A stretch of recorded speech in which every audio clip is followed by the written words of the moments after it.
Hello, I'm Melissa Cochran, the Senior Wellbeing Development Officer at Pharmacist Support. In case this is your first time meeting us, Pharmacist Support is an independent charity, and we offer a wide variety of free and confidential support services to those working and studying in pharmacy. If you'd like to know more about the support available to you, please visit our website, pharmacistsupport.org. Today, we will be exploring breathing exercises to help create calm. Most of us live our lives at a frenetic pace these days. We all need some downtime, but very often we feel like we need to fill every minute with work or jobs of some sort. And when we're not doing that, we're often scrolling through on our phones. Whether this is at work, at home, or on days off, not having time for the body and mind to relax and go into a resting state can have detrimental effects on sleep, physical, and mental health. Taking a few moments to relax and focus on the breath can have major health and psychological benefits. I hope you enjoy this video and find the breath exercises calming and useful.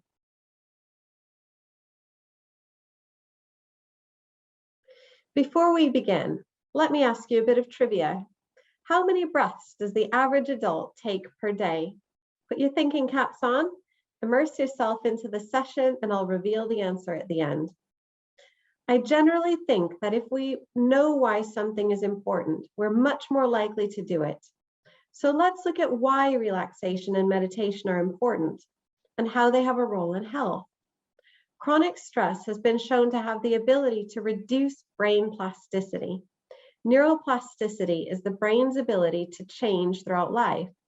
It can reorganize itself by creating new connections between brain cells and enables us to learn new things and find new ways of understanding the world. This ability, however, can be impaired by chronic stress. Being in a chronically stressed state can also lead to a cycle of stress responses, meaning that the brain will find it difficult to switch off from stress, and that minor stressors have the ability to set off a major stress cycle. Additionally, in the brain's prefrontal cortex, like I think of it as the brain's life manager, this part can become impaired, and the amygdala, the brain's fear center, can actually increase in size. This means that the brain's life manager, the prefrontal cortex, doesn't work as well, and the amygdala, the brain's danger sensor, has a greater likelihood of being activated. You can imagine how this impacts our feelings of well-being and being in control. Thankfully, relaxation and specific types of breath exercises have been shown to help induce a relaxation state. A little about the amygdala and the prefrontal cortex. The amygdala is a small, almond-shaped and very ancient part of the brain. It is involved with processing emotion and especially fear. The prefrontal cortex is best known for cognitive and emotional control.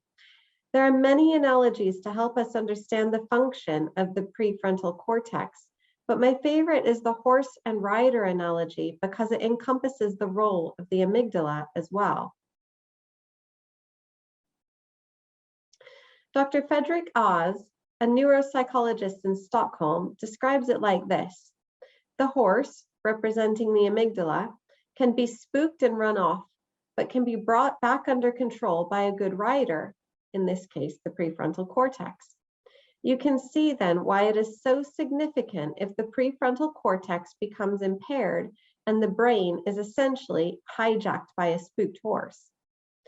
In MRIs, they have looked at the brains of phobic and non-phobic people after looking at images of snakes.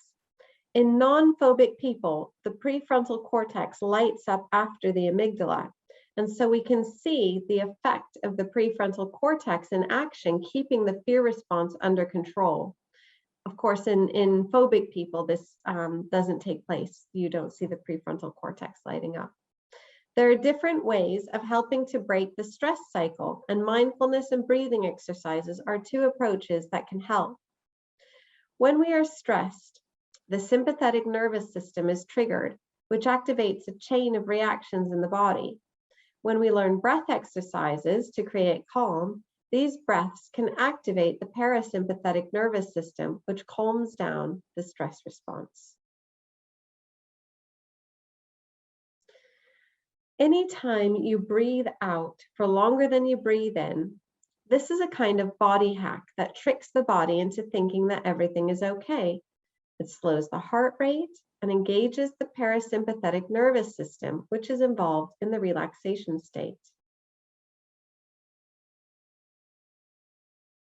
So imagine yourself lying on a beach or anywhere else you find relaxing. You'll often, when in a place like this, breathe in, and then you let out a long, slow breath. And this is our breath when we're in a relaxation state. We can also learn to do this kind of breathing, which sends a message to the brain from the body that everything is okay. So firstly, put your hand on your belly. When you breathe in, try to pull the breath down and fill your lungs so that you feel your hand moving out with the breath. So breathe in for 4, hold for 2, breathe out for 6. We're going to do this together 3 times. And in, 2, 3, 4, hold, 1, 2, out, 2, 3, 4, 5, 6. And in, 2, 3, 4, hold, out, 2, 3, 4, 5, 6. Again, in, 2, 3, 4, hold, 2, and out, 2, 3, 4, 5, 6. This method can help to switch off the stress response and switch on the relaxation response. Another type of breathing that has this effect is box breathing. When you do box breathing, you imagine your breath going around the outline of a box. So you go in, hold, out, hold. So I'm going to talk you through this and we'll do 3 breaths like this. So firstly, breathe out.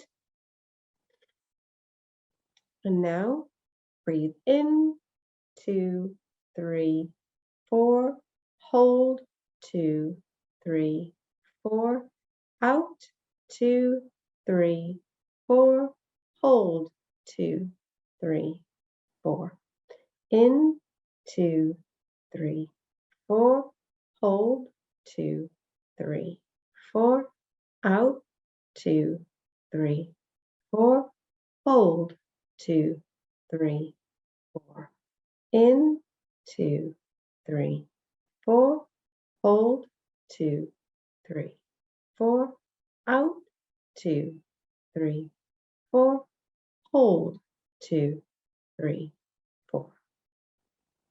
Great, and this is something that you can do throughout the day when you feel you just need to relax and kind of reset things before you move on to your next task.